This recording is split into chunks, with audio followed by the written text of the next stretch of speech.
आज सवेरे मैं आपसे बता रही थी कि जो आपका चित्त हमारी ओर है,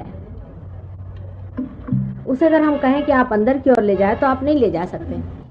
कि परमात्मा की और आत्मा की उपलब्धि अगर एक दो लोगों को ही हो, सिलेक्टेड लोगों को, और सरसामान्य इससे अगर अछूते रह जाए तो इसका कोई अर्थ ही नहीं निकलता। परमात्मा का भी कोई अर्थ नहीं लगने वाला, ना इस संसार का कोई अर्थ निकलने वाला है, इस क्रिएशन का भी कोई अर्थ नहीं निकलने वाला। ये उपलब्धि सर्वसामान्य की होनी ही चाहिए। अगर ये सर्वसामान्य की न हो और बहुत ही सिलेक्टेड लोगों की हुई तो वही हाल होगा जो सबका हुआ। जो ऐसे रहे उनको कभी किसी ने माना नहीं, और मानने से भी क्या होता है ये बताइए मुझे। समझ लीजिए कोई गड़बड़ राजा है, तो राजा है अपने घर में, हमसे क्या, हमको तो कुछ मिला नहीं, हमको भी तो कुछ मिलना चाहिए, तब तो उसका मतलब होता है।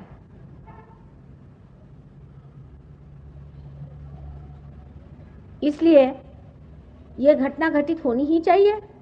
इतना ही नहीं, ये सर्वसामान्य में अधिक लोगों में होना चाहिए, काफी लोगों में होना चाहिए। साइंस का भी मैंने बताया ऐसे ही तरीका होता है कि कोई आप एक बिजली का आपको पता लग गया, जिसको पता लगा होगा वो अगर सर्वसामान्य के लिए नहीं उपयोग में आएगी तो उस बिजली का क्या मतलब है।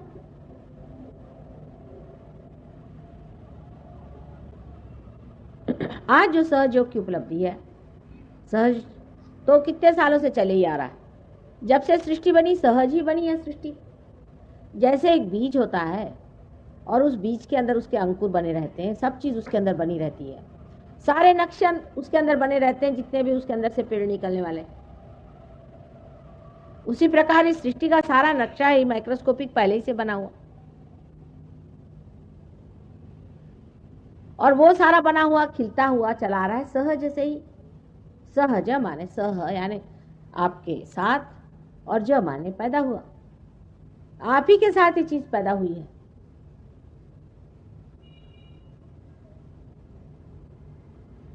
और जिस प्रकार पेड़ में एक दो फूल पहले लगते हैं, लेकिन जब वृक्ष बड़ा हो जाता है, बाहर आती है, तब अनेक फूल लग के उसके अनेक फल हो जाते हैं। उसी प्रकार जो आज ये सहयोग हमारे हाथ में नए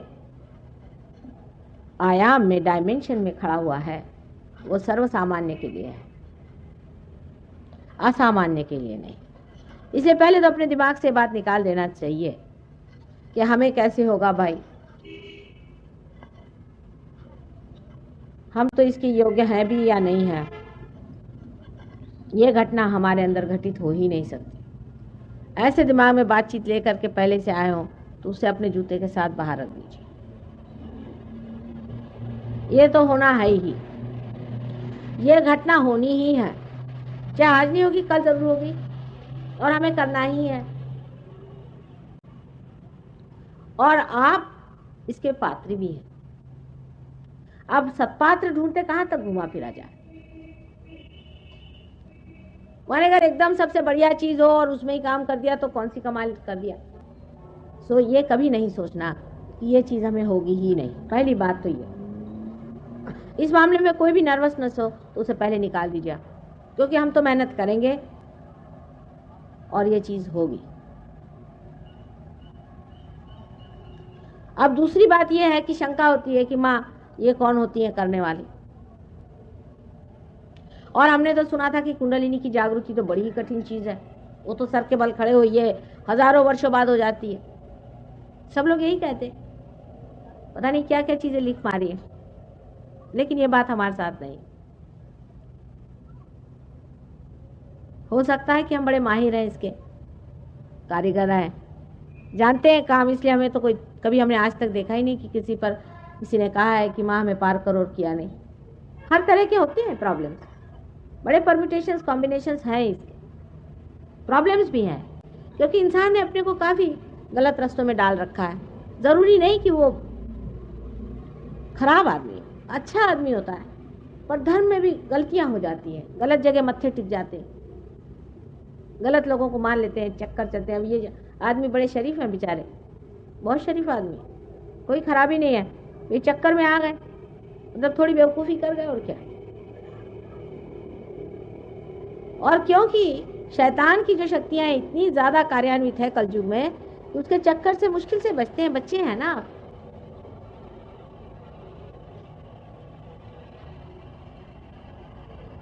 हजारों की कुंडलिनियां हमने जागृत करी है और आपकी भी कर सकते हैं, इसमें कोई शक नहीं। लेकिन अगर हम कर सकते हैं तो इसके लिए आपको हमसे नाराज होने की भी कोई ज़रूरत नहीं। आज सवेरे ही मैंने बताया था कि घर में इसके कारीगर है तो कर लेते हैं। आप अगर इसके कारीगर, हमसे अगर कोई कहे इसे ठीक करे तो हम तो नहीं कर सकते। इसका मतलब कोई हम नीचे नहीं हो गए ना ऊंचे नहीं हो गए। हमसे आप अगर कहिए इसे चलाइए तो हम इसे चला नहीं सकते। आप 17 मरतबा सिखाइएगा, हमारे बस का नहीं। इतने हम इस मामले में बेकार है। लेकिन जिसको हम जानते हैं वो काम जानते हैं, वो हम करते हैं और किया है, और आप में भी घटित हो सकता है। इसलिए इस तरह की तैयारी करके बैठे जाए कि होना है, हमारा पात्र भी है और ये घटना होगी, और सर्वसामान्य के लिए यह है, सिर्फ तैयारी रखनी चाहिए। अगर कोई दोष हो तो हमें बताना ही होगा, कोई अगर परहेज करना हो तो बताना होगा, या कुछ आपने ऐसा परहेज गड़बड़ कर दिया हो उसके बारे में भी कहना होगा। तो लोग तो बात बात में नाराज हो जाते। इंसान भी अजीब है। अगर मैं आपसे कहूँ कि मेरे लिए आप 3,000 रुपया लाइए तो आपको कोई हर्ज नहीं, आप ला के फौरन दे देते। लेकिन मैं कहूँ बेटा ये ज़रा गलत काम है, इसको ज़रा छोड़ दो, तो बड़ा बुरा मान जाएंगे, फौरन पंडाल छोड़ कर चले।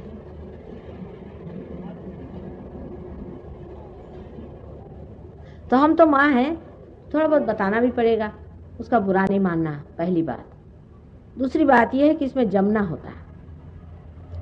आज आप आए हैं, बहुत से लोग, कुछ लोग सवेरे आए थे, वो फिर से आए। सहयोग में जमना होता है, क्योंकि जैसे एक पौधा होता है और उसकी जीवंत क्रिया होती है, उसे जमाना पड़ता है। पहले ही जैसे ही बीज अंकुरित होता है तो कितना कोमल होता है सारा कुछ मामला, उसको बहुत संजोना पड़ता है, संभालना पड़ता है। फिर जब पेड़ अच्छे से जम जाए तो फिर चाहे कितने भी जोर से हवा चले, कोई भी आफत आ जाए, कितना भी झंझावात हो जाए, कोई डर नहीं होता उसका। इसलिए ये चीज़ जानना चाहिए कि पाने के बाद आपको जमना है। तीसरी बात ये भी है कि बहुत से लोगों को भाषण सुनने की बहुत आदत हो गई। एक साहब आए थे, वो तो मेरे ख्याल से गुरु शॉपिंग करते हैं। उनसे मैंने पूछा, वो सब गुरुओं के पास जाए, मेरे पास भी ऐसे आगे झोला उठा करके यहाँ भी कुछ खरीद लो। सो यहाँ मामला और है, यहाँ कोई आप शॉपिंग नहीं कर सकते। भाषण से मैं नहीं संतोष पाती हूँ। भाषण ठीक है, उसमें भी आपकी कुंडलिनी मैं नचा रही हूँ और उठा रही हूँ, और 5 जब तक आप नहीं होंगे तब तक मुझे संतोष नहीं होने वाला। और आप भी क्यों इस झमेले में फंसे हुए हैं, क्यों नहीं पार हो जाते? आखिर तो वही पाने का है, उसी को जानने का है।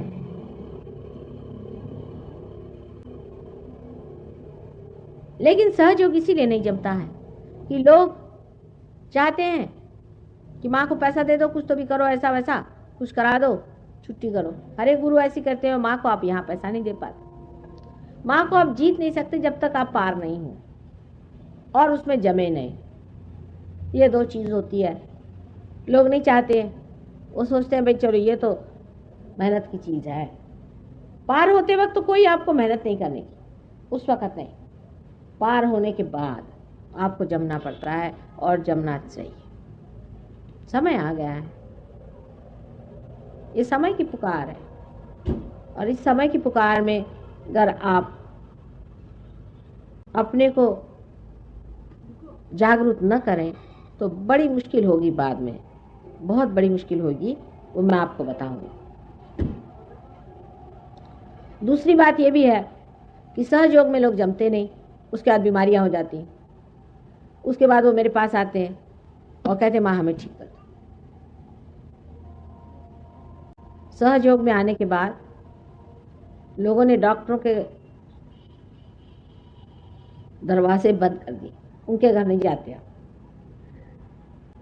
सब तरह से ठीक हो सकता है, पर एक बात है कि अपने को जानने के बाद अपने में उतरना पड़ता है, समरस होना पड़ता है और पूरी अपनी शक्ति को इस्तेमाल करना होता है। ऐसे वैसे लोगों के लिए सहयोग नहीं है। जो कोई होएगा माई का लाल, वही माई से पाएगा। ये मैं पहले आपसे बता दूं, आप बुरा नहीं मानना।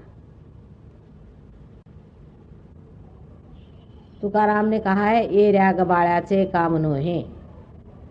कोई कोई पट्टी के वही सहयोग में उतर सकते हैं। अब थोड़ा सा आपको मैं कुंडलिनी के बारे में बताती हूँ, जो कि मैं कौन सा लेक्चर लावलं होतं तुम्ही? कोणचं कालचं? नाही, आता हे पूर्वीचं 2 वर्षापूर्वीचं. काल तो फार झालं सगळं. तो अब हम यहाँ समझ 5 दिन हैं और 5 दिन में कुंडलिनी के बारे में पूरा हम आपको बता रहे हैं। कल से आप थोड़ा कागज़ पेंसिल भी ले आइए, तो आप नोट भी कर सकेंगे बातें जो मैं बता रही हूँ। पहले तो आपको यहाँ सामने दिख रहा है, ये परमात्मा ने हमारे अंदर पूरी तरह से यंत्र बनाया हुआ है। अब यंत्र जैसे हम संसार की चीज़ों को देखते हैं, उस तरह का ये मरा हुआ यंत्र नहीं है, जीवंत यंत्र है। और जिसे सुरति कहते हैं, वही कुंडलिनी है। आखिर हम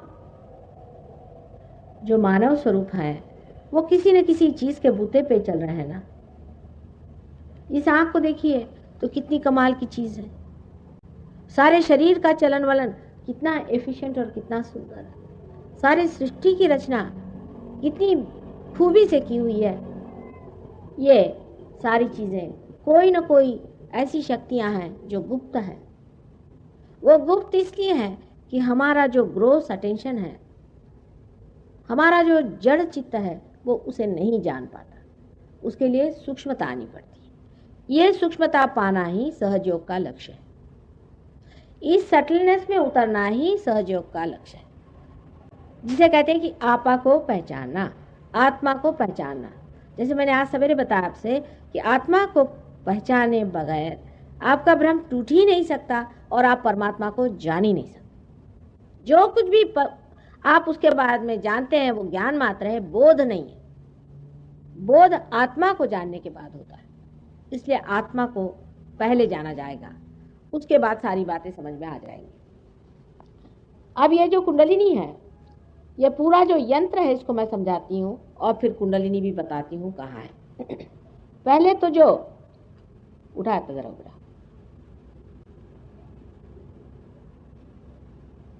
एक एक करो। ये जो लेफ्ट हैंड साइड में आप देखिए कि सर के राइट हैंड साइड से जो शक्ति हमारे अंदर गुजर के नीचे में उतरती है लेफ्ट हैंड साइड में, ये शक्ति से हमारा अस्तित्व है, एग्जिस्टेंस है। ये सूक्ष्म शक्ति है, ये हमें दिखाई नहीं देती। ये हमारे सर से निकल के और हमारे रीढ़ की हड्डी में गुजर के और नीचे तक आती है। ये आंखों से ऐसे दिखाई नहीं देती, लेकिन जब रियलाइजेशन होता है तब आपको एक एक शक्ति मैं दिखा सकूंगी। इस शक्ति का वहन करने वाली नाड़ी को हम लोग ईड़ा नाड़ी या चंद्र नाड़ी इस प्रकार का।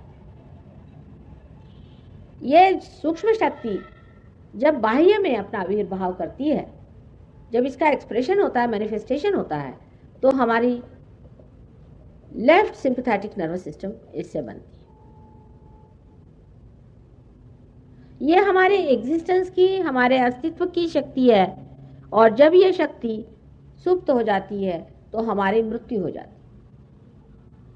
इसीलिए इस शक्ति को लोग संहार शक्ति भी कहते हैं। संस्कृत में इस शक्ति को महाकाली शक्ति कहते हैं। अंग्रेजी में इसके शब्द नहीं, क्योंकि अंग्रेजी में इस चीज का पता ही नहीं लगाया है कि इसके अंडरकरंट्स क्या है। सिंपैथेटिक और पैरासिम्पैथेटिक नर्वस सिस्टम के अंडरकरंट्स क्या हैं, उसका अभी तक पता ही नहीं लगा है साइंस। इसलिए इसके लिए अगर मैं महाकाली की शक्ति कहूँ तो बड़े घबराने की बात नहीं, हम लोग कोई अंग्रेज नहीं है। और दूसरी जो शक्ति हमारे अंदर लेफ्ट हैंड साइड से गुजर करके और राइट हैंड साइड पे आ जाती है, इसे महासरस्वती की शक्ति कहते हैं। इस शक्ति से हम अपने शरीर का चलन वलन, शारीरिक क्रियाएं और बौद्धिक क्रियाएं, मेंटल एक्टिविटीज करते हैं। अब मेडिसिन में लेफ्ट एंड राइट सिंपैथेटिक का फर्क लोग नहीं लगा पाते, लेकिन ये दोनों दो चीज है। लेफ्ट से आपकी इमोशनल साइड होती है और राइट से आपकी मेंटल और फिजिकल साइड होती है। इसका फर्क मेडिसिन में नहीं होता। इसी के कारण डायबिटीज जैसी बीमारी लोगों को समझ में नहीं आती। वो मैं आपको बताऊंगी कि कैसे इम्बैलेंसेस आ जाते हैं। और इम्बैलेंस, ये दो चीज का फर्क समझ लेने से ही समझ में आता है कि एक नाड़ी ज्यादा चलती है, एक कम चलती है। एक कम चलती है तो उसके कारण उसकी बीमारियां हो जाती है, और जो ज्यादा चलती है उसके कारण उस पर एग्रेशन भी हो जाता है। इम्बैलेंस का सेंस जो है वो तभी आता है जब उसके दो सिरे आप देख सकते हैं। सो राइट साइड में जो शक्ति है उसका वहन करने वाली जो नाड़ी है उसे पिंगला नाड़ी कहते हैं। इसको लोग सूर्य नाड़ी भी कहते हैं।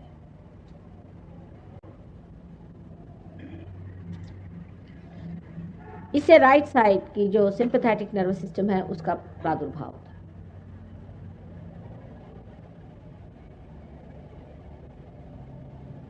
इसके बीचों बीच जो आप एक देख रहे हैं नाड़ी है, इस नाड़ी को सुषुम्ना नाड़ी कहते हैं।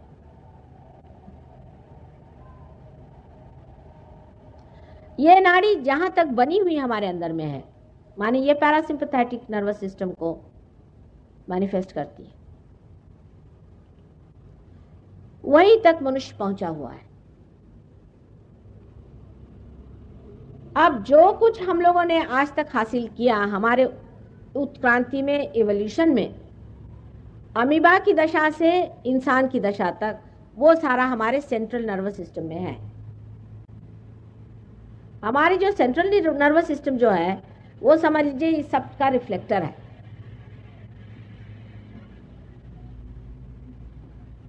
वो हमारे कॉन्शियस माइंड में है।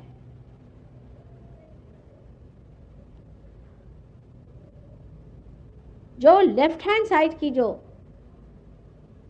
ईड़ा नाड़ी है ये हमारे सुप्त चेतन को प्लावित करती है, मैंने सबकॉन्शियस को प्लावित करती है या उसको चलाती है। जैसे आप मुझसे कुछ बात सुन रहे हैं अभी, ये अपने कॉन्शियस माइंड से सुन रहे हैं, लेकिन ये बात आपके सुप्त चेतन माने सबकॉन्शियस में चली जाती है। ये काम जो है लेफ्ट साइड की जो ये नाड़ी है ये करती है कि जो हमारी आपसे बात सुनी उसको फौरन उधर रख दिया सबकॉन्शियस में।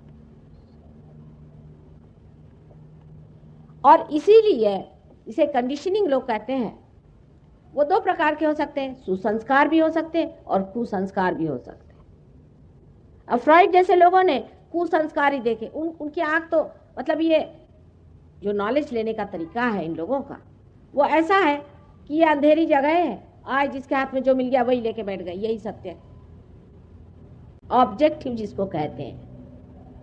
दूसरा तरीका ये है कि लाइट जला दी, आप सब देख लो,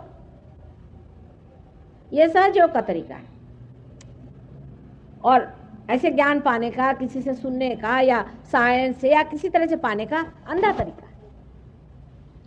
तो उस तरीके से जब खोजा गया तो श्री फ्रॉइड साहब अंधे तो थे ही और खुद भी दिमाग के कुछ अजीब उल्टे आदमी थे मेरे ख्याल से।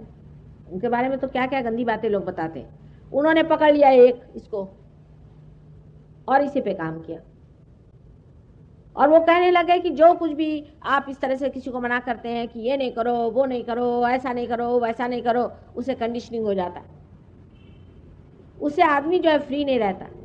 पर उन्होंने ये नहीं सोचा कि अगर किसी आदमी को किसी चीज को मना नहीं करो तो दूसरी नाड़ी उसकी बलवती हो जाएगी। पहली नाड़ी से सुपर ईगो हमारे अंदर बनता है। पहली जो नाड़ी है ईड़ा नाड़ी, उसे सुपर ईगो बनता है कंडीशनिंग से। और जो दूसरी नाड़ी है ईगो की, जो नाड़ी है जो कि राइट हैंड साइड की है, उसे ईगो बनता है।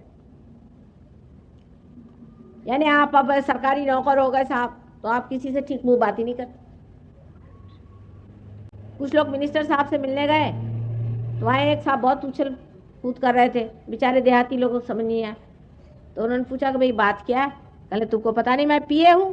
कहले भाई पहले ही बता देते कि आप पी कर आए, हम क्या आपसे बात करते।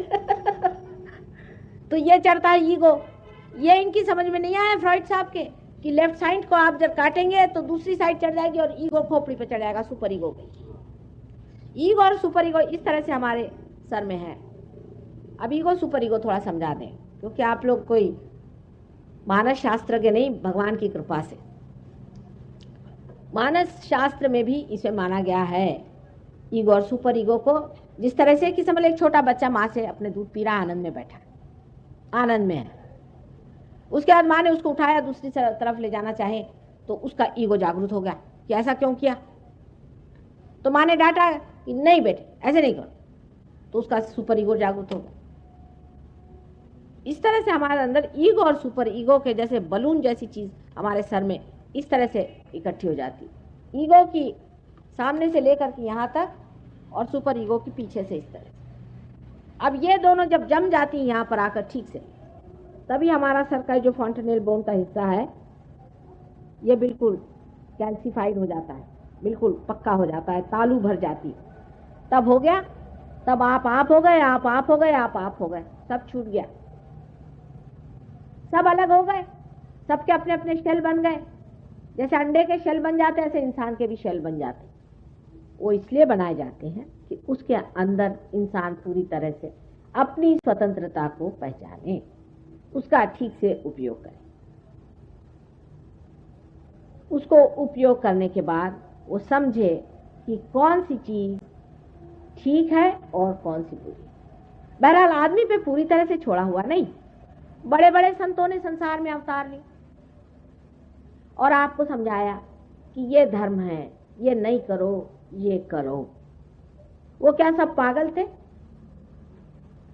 हम लोगों ने तो उनकी जाति अलग बना के उनको किनारे बिठा दिया, सवेरे से शाम उनको नमस्कार करना, काम खत्म। अपने जीवन में उनकी बात सुनना हमारे लिए व्यर्थ है। आखिर उन्होंने क्यों कहा था?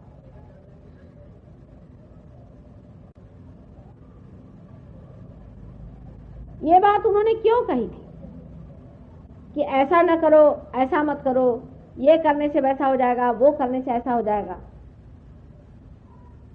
क्योंकि हम बहुत अक्लमंद है ना, हम तो सब चीज साइंस से जानेंगे। साइंस होता ही क्या है? बहुत ही थोड़ा हिस्सा है इस ज्ञान का। मैं वो भी आपको बताऊंगी कि साइंस से आप कितना छोटा सा हिस्सा जानते हैं, बहुत थोड़ा सा। पिंगला नाड़ी से जो 5 तत्व आपके अंदर गुजरते हैं, उस सिर्फ पंच महाभूतों को आप उनके बारे में जानते मात्र हैं कि जैसे कि पृथ्वी के अंदर में ग्रेविटी है, पर क्यों है, कैसे है? एक सवाल आप पूछे कि हम अमीबा से इंसान क्यों बने, क्या वजह है? अगर हम इसको बना रहे हैं तो इंसान पूछेगा कि आप इसे क्यों बना रहे हैं, आखिर इसका कोई अर्थ होगा। परमात्मा ने क्यों बनाया हमको? आज एक बायोलॉजी के आए थे, वो कहले मुझे भगवान पे विश्वास नहीं। मैंने कहा आप पे मुझे आश्चर्य होता है कि बायोलॉजी वाले को विश्वास नहीं तो फिर हो गया।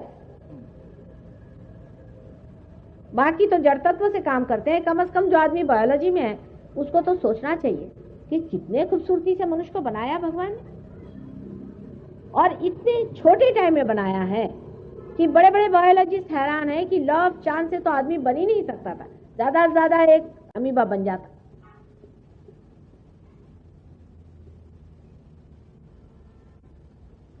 तो हमारे ऊपर ये जिम्मेदारी परमात्मा ने दे दी, हमें उसने स्वतंत्रता दे दी। स्वतंत्र रूप से जाने कि अच्छा और बुरा क्या है। और जब हम अपने स्वतंत्रता में परमात्मा को स्वीकार करें तो वो आपको ये वरदान दे कि आप उसे भी जानें। जिस प्रकार ये मशीन बनाई गई और तैयार की गई, लेकिन जब तक इसको मेन से नहीं आपने लगाया तब तक इसका क्या अर्थ निकलेगा। इसी के अंदर कॉर्ड बना देते हैं ना, उसी प्रकार आपके अंदर जो कॉर्ड बना है वही कुंडलिनी है।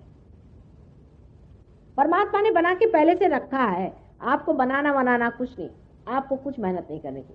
जैसे कोई अंकुर होता है, प्रिम्यूल होता है, उसी प्रकार परमात्मा ने आपके अंदर इसका अंकुर रखा हुआ है। वही कुंडलिनी है जो ट्रायंगुलर बोन में है।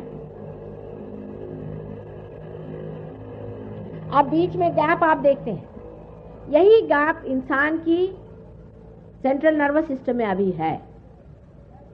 वो गैप ये है कि उसके हृदय में जो आत्मा है, उसके हृदय में जो स्पिरिट है, उससे उसकी जो गैप बनी हुई है वही ये गैप है। हमारे अंदर आत्मा है, वो सब कुछ जानता है, वो क्षेत्रज्ञ है, लेकिन वो हमारे सेंट्रल नर्वस सिस्टम में नहीं है, माने हमारे कॉन्शियस माइंड में नहीं है।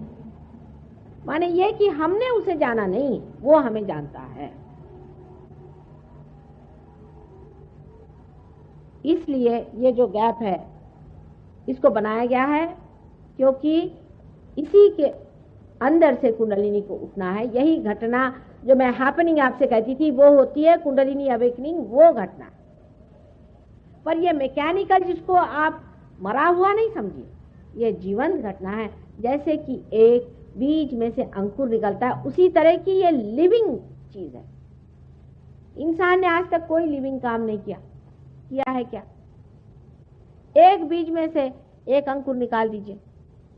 कोई पेड़ मर गया, आपने खंबा खड़ा कर दिया, हो गए बड़े भारी आदमी। ये तो मरे को आप बदल रहे हैं, चाहे उसकी कुर्सी बनाओ, चाहे उसका कुछ बना दो। फिर वो कुर्सी पे बैठने लग गए तो कुर्सी खोपड़ी पे बैठ गई, नीचे बैठ नहीं सकते और टंग रहे हैं। देखिए आप पीछे में बैठे हुए लोग, जमीन पर बैठ नहीं सकते। यह हालत आ गई, उसकी गुलामी शुरू हो गई। ये मरे हुए काम से फायदा क्या हुआ? आप सारे मरे हुए तत्व का आप पता लगाते हैं, कोई जीवन तत्व का आप पता लगाएं कि कैसे होता है। एक अंकुर किस प्रकार एक बड़ा भारी पेड़ बन जाता है, इसका पता आप लगा पाए हैं क्या? हजारों ऐसी चीजें आप चारों तरफ देखते हैं। हाँ, ये आप कहते हैं इस प्रकार है जो दिखाई देता है, पर वो घटना कैसे घटित होती है, ये बहुत सूक्ष्म घटना है, वो आप देख नहीं पाते। यहां तक आप जानते हैं कि बहुत से आवाजें इतनी हाई फ्रीक्वेंसी में होती कि आप सुन नहीं सकते। मनुष्य जिस दशा में बनाया गया है उस दशा में इस सूक्ष्म को वो नहीं जान सकता, लेकिन वो ऐसा बनाया गया है कि वो उसको भी जान ले। सिर्फ मनुष्य ही जान सकता है। मनुष्य में ही ऐसा ही विशेष रूप से ब्रेन बनाया गया है जो त्रिकोणाकार है, जिसमें ये सारी घटनाएं घटित होती हैं, जिसके अंदर ईगो और सुपर ईगो इस तरह से मिलते हैं, और मनुष्य में ही कुंडलिनी इस प्रकार से बैठी रहती है। और ये घटना सिर्फ मनुष्य में ही हो सकती है।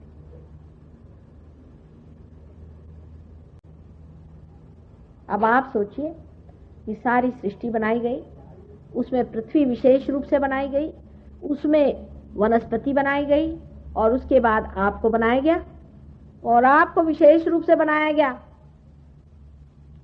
और उसमें इस तरह की सब चीजें रखी गई, और आप ही को यह अधिकार है कि आप परमात्मा को जानें और उसकी शक्ति को अपने अंदर से वहन करें। यही आपका लक्ष्य है, यही आपका फुलफिलमेंट है। जब तक आपके अंदर से परमात्मा की शक्ति वहन नहीं होगी तब तक आपका कोई अर्थ नहीं निकलता, आपका कोई मतलब नहीं बनता, और सारे सृष्टि का भी कोई मतलब नहीं बनता। ये हैपनिंग होना है, और आज जो हो रहा है ये भी हिस्टोरिकल चीज।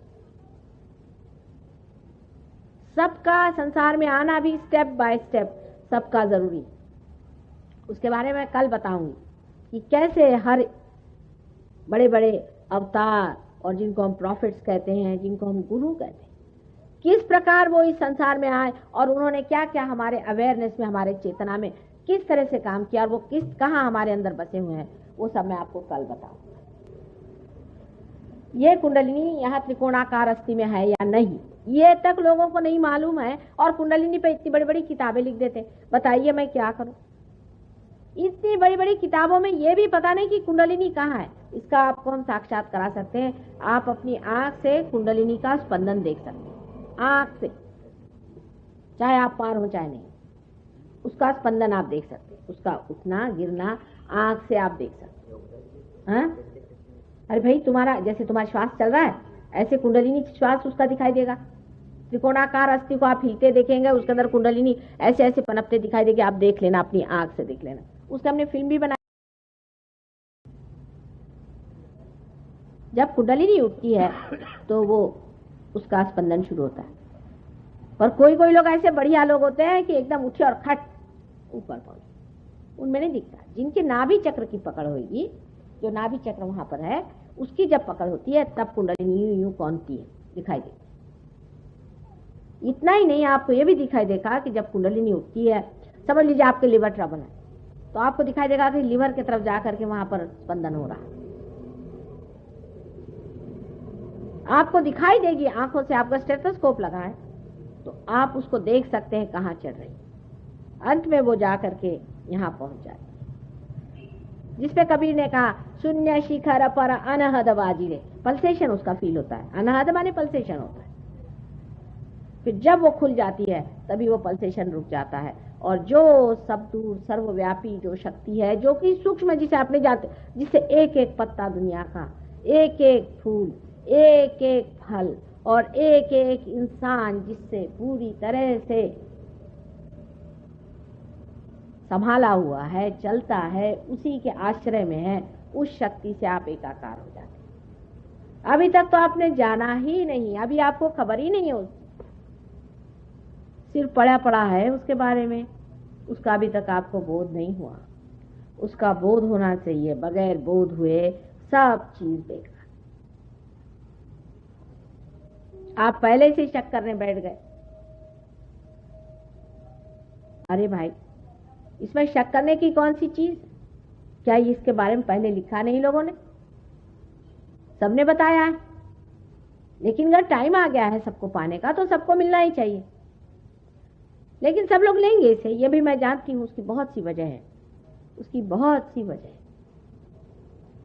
अब ये जो सेंटर्स हैं, ये जो चक्र हैं, ये सूक्ष्म सेंटर्स हमारे अंदर बसते हैं। ये सेंटर्स हमारे अंदर, हमारी जो उत्क्रांति या इवोल्यूशन हुई है, उसके एक एक टप्पे हैं, स्टेजेस हैं। पहले जब हम कार्बन थे तो ये पहला चक्र है जो गणेश जी का। उसके बाद में जब ब्रह्मदेव ने सारी सृष्टि बनाई तो दूसरा चक्र है जो ब्रह्मदेव का है, जो स्वादिष्ठान चक्र है, वो भी हमारे अंदर है। उसी की वजह से हम सृष्टि बना सकते हैं, उसी की वजह से हम सोचते हैं, प्लान करते हैं, थिंक करते हैं। उसके बाद नाभि चक्र है। नाभि चक्र से आपको मालूम है कि मछली से लेकर के इंसान बनने तक जो कुछ भी हुआ है वो इसी गोल में हुआ है। इसकी मदद करने के लिए हमारे अंदर जो बड़े बड़े गुरु हो गए, जिनको कि आप जानते हैं, सोक्रेटिस से लेकर कन्फ्यूशियस, मोसेस, राजा जनक, मोहम्मद साहब, नानक साहब, कबीर, ये सब जो बड़े बड़े गुरु हो गए, ये सारे गुरुओं ने इस पर मेहनत की और मनुष्य के धर्म बनाए। मनुष्य का धर्म है, अंदर में, पेट में है उसके धर्म, बाहर नहीं। जैसे ये जो सोना है, इसका धर्म है कि ये खराब नहीं होता, अनटार्निशेबल है। उसी प्रकार मनुष्य के 10 धर्म पेट में बने हुए हैं। अगर ये 10 धर्म से मनुष्य च्युत हो जाए तो उसकी कुंडलिनी नहीं उठती भाई। इन धर्मों को फिर से ठीक करना पड़ता है, कुंडलिनी को खुद आकर के इनको फीड करना पड़ता है, प्लावित करना पड़ता है। उसके बाद में ही कुंडलिनी उठती, नहीं तो सख्त होता है वहां पर। और ये जो काम है, ये काम कुंडलिनी करती है। आपको कुछ नहीं करना है, एफर्टलेस है। आप पैदा हुए, आपने कौन सा एफर्ट किया है? या बीज में से पेड़ निकला, बीज ने कौन सा एफर्ट किया है, उसने कौन सी किताबें पढ़ी। ऐसे ही जब ये जीवंत क्रिया है तो आपको कौन सा एफर्ट करना है, एफर्टलेस। सहज का मतलब होता है एफर्टलेस, और सहज शब्द से आया है, इसका मतलब है आपके साथ पैदा हुआ। ये योग का अधिकार आपके साथ पैदा हुआ है, क्योंकि आप इंसान हैं। आपका ये जन्म सिद्ध अधिकार है कि आप इस योग को प्राप्त करें, इससे आप परमात्मा को जाने, ये आपका अधिकार है। लेकिन आप खुद ही नहीं चाहते अपने अधिकार को इस्तेमाल करना, उसे परमात्मा क्या करे। अब ये जो सटल सेंटर्स है, सूक्ष्म सेंटर्स, अगर आप इन सेंटर्स को पालें और इनको अगर आप जागरूक कर सकें तो आपकी तंदुरुस्ती वैसे ठीक हो जाए। एक बीमारी है, समझ लीजिए, क्या कहते हैं उसे, मल्टीपल स्क्लेरोसिस कहते हैं। वो डॉक्टर लोग कहते ठीक नहीं होती, हम कहते सहयोग से ठीक हो जाएगी। बिल्कुल ठीक 100% हो सकता। इसमें 3 चक्र हम देखते हैं कि जो खराब है, मूलाधार चक्र, नाभि चक्र और आज्ञा चक्र। ये 3 चक्र अगर हमने ठीक कर दिए तो ठीक हो जाएगा। एक चीज की खोज जब आप बाहर से करते हैं, समझ लीजिए एक पेड़ है, उसमें खराबी आ गई, अब बाहर से उसमें आपने कुछ ठीक ठाक किया भी तो कितनी ठीक ठाक हो सकती, पर अगर आप उसके जड़ से ही कोई चीज को ठीक करना जाने तो पेड़ ठीक हो जाएगा। इसी तरह से कैंसर की बीमारी भी आपकी इसलिए होती है कि आप ये जो सिंपैथेटिक नर्वस सिस्टम है इसको बहुत इस्तेमाल करते हैं, या तो इमोशनली करते हैं या बहुत ज्यादा आप और वजह से करते हैं। कभी इरिटेशन भी हो जाता है, कभी इन्फेक्शन हो जाता है, किसी भी वजह से सिंपैथेटिक इमरजेंसी जो होती है वो आप पे बनी रहती है। अगर आपके लाइफ में इमरजेंसी बनी रहे तो जैसे यहाँ इमरजेंसी का हाल हुआ था, उस वक्त में पैरासिम्पैथेटिक जो है हर समय आपका कैंसर ठीक करती रहती है। आपके कैंसर रोज होता ही रहता है, मतलब रोज आप इस्तेमाल करते ही रहते हैं और उसको पैरासिम्पैथेटिक को फीड करती रहती है, बैलेंस करती रहती है, जो बीचों बीच है सुषुम्ना नाड़ी। लेकिन जैसे ये समझ लीजिए लेफ्ट साइड है और राइट साइड है। अब लेफ्ट साइड की सिंपैथेटिक है और राइट साइड की सिंपैथेटिक है, ये दोनों पूरी समय चल रहे हैं इस तरह से। जब ये टूट जाते हैं तो इसके अंदर के जो देवता हैं वो भी सो जाते हैं, फिर मैलिग्नेंसी हो जाती शुरू। एक सेल जो है बहुत बढ़ने लग जाता है, उससे दूसरे को लग गया, वो भी बढ़ने लग गया। उसका संबंध से होता नहीं, पूरे से होता नहीं, पूरे शरीर से नहीं होता है, एक अकेला आर्बिट्ररी बढ़ने लग गया, कैंसर बन गया। अगर हम इस देवता को जागरूक करते कैंसर ठीक हो गया। अब देवता है या नहीं, लोग कहेंगे कि देवता में क्या विश्वास करें, देवता है या नहीं। अब ये तो सहयोग के बाद आप खुद ही देख लेंगे कि उनके नाम लेते ही चीजें ठीक होती है, तो देवता है, ये तो सहयोग के बाद होगा। पर मेंटली भी हम समझा सकते हैं, जैसे एड्रेनलिन और एसिटिकोलिन 2 केमिकल्स हैं, 2 समझ लीजिए बिल्कुल डेड केमिकल्स हैं, लेकिन वो अपने शरीर में अजीब तरह से व्यवहार करते हैं, किसी को समझ ही नहीं आता। कहते हैं कि मोड ऑफ एक्शन इनका हम समझा नहीं सकते। ये मतलब ईमानदार लोग हैं सब, साइंटिस्ट, झूठ नहीं है, लेकिन उनके अपने मर्यादाएं हैं, उनके लिमिटेशंस हैं, उसके हिसाब से बता रहे हैं कि हम ये नहीं बता सकते कि कहीं जगह तो वो ऑगमेंट करता है, कहीं रिलैक्स करता है, समझ में नहीं आता। एक ही चीज ये देवता लोग करते हैं। हमारे अंदर अगर कोई फॉरेन मैटर चला जाए तो शरीर से वो फेंकने की कोशिश होती है, पर अगर पेट में अगर फीटस जो बच्चा होता है वो पिंड जब रुक जाए तो फेंका तो नहीं जाता, उसको संभाला जाता है, उसको नर्चर किया जाता है, देखा जाता है, और टाइम आने पर बराबर टाइम भी कैसे उस वक्त उसे फेंक दिया जाता है। ये गणेश जी के काम, ये गणेश जी करते हैं।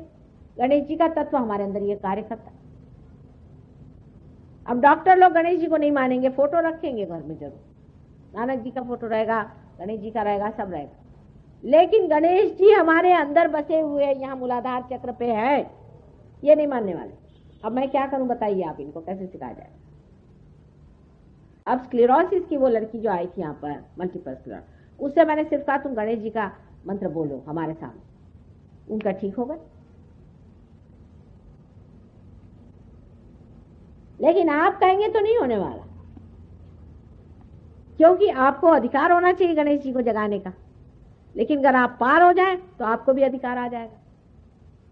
जब आप दिल्ली के सिटीजन हैं तो आप दिल्ली के जो कुछ भी अधिकार हैं उससे पूरे हैं ना। अगर आप परमात्मा के साम्राज्य के सिटीजन हो जाएंगे तो गणेश जी क्या और हनुमान जी क्या, सब आपके सामने पूरी तरह से हाथ जोड़ के खड़े कि बेटे बोलो क्या करने का तुम्हारा काम, बोलो, पहले परमात्मा के साम्राज्य में आ जाओ। ये पहली चीज है, नहीं तो उसके तो आप सिटीजन नहीं है, आप तो गवर्नमेंट ऑफ इंडिया के हैं, उसकी एफिशिएंसी में रहिए। हम तो कह रहे हैं गवर्नमेंट ऑफ गॉड में आप आइए, फिर हम आपको बताते हैं बात, फिर देखिए कि आपके पावर्स कहां से कहां पहुंचते। फिर तो कोई बीमारी आपको छुएगी नहीं, कैंसर आंसर तो छोड़ दीजिए, आप दूसरों के कैंसर ठीक करिएगा।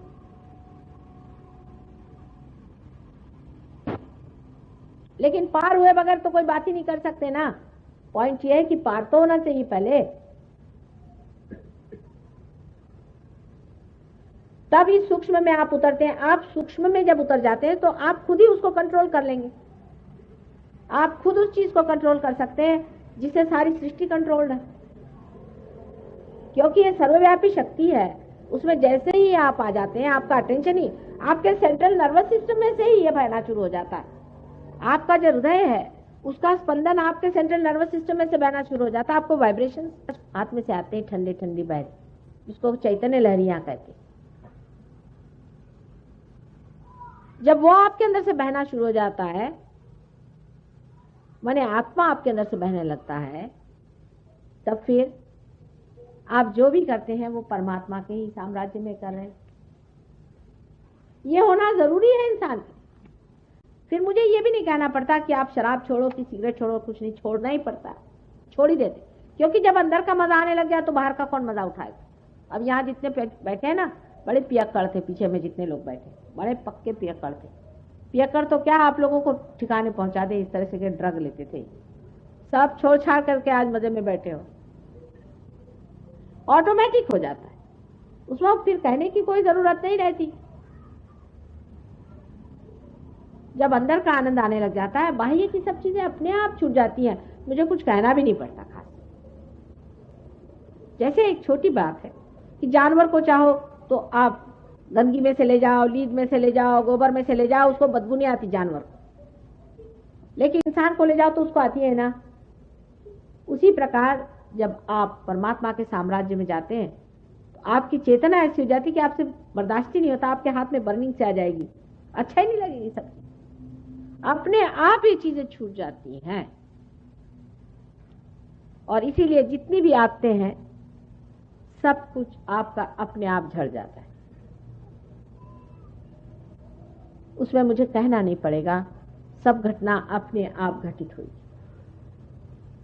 आज आपके सामने मैंने थोड़े सहयोग के बारे में प्रस्तावना की है, कल इसकी जितनी भी गहरी बातें हैं सब बताऊंगी। मैंने कहा है कि जितना सूक्ष्म सूक्ष्मतर सूक्ष्मतम इसका ज्ञान है वो सब मैं आपको बताने को तैयार। सारी विद्या यही है, बाकी सब अविद्या है। आपके उंगलियों के इशारे पे चीजें चलेंगी, आप अपने को पहले जान तो लो। आप अपनी शक्ति ही नहीं जान रहे हो और फिर हतबुद्ध बैठे हुए हो। अभी तक आपकी मोटर शुरू नहीं हुई, मोटर तो शुरू करो फिर पता चलेगा। उससे पहले ही आप दूसरे काम कर रहे हैं।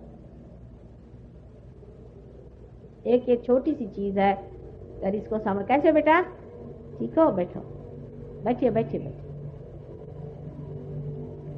बैठिए। तो पहली चीज है ये घटना घटित होना, दूसरी चीज है इसमें जम जाना, तीसरी चीज पूरी विद्या को जान लेना, कौन सा चक्र कहाँ है, किस तरह से उस चक्र को चलाना है, किस तरह से ठीक करना है। बस 3 स्टेप्स होते हैं सहयोग के। ये एक बार हो गए तो आप हो गए बड़े भारी सहयोगी, और यहीं बैठे बैठे करिश्मे करो, अपने भी और दूसरों के भी, और मजा उठाओ, क्योंकि आपके अंदर से शक्ति बहती रहेगी पूरी समय।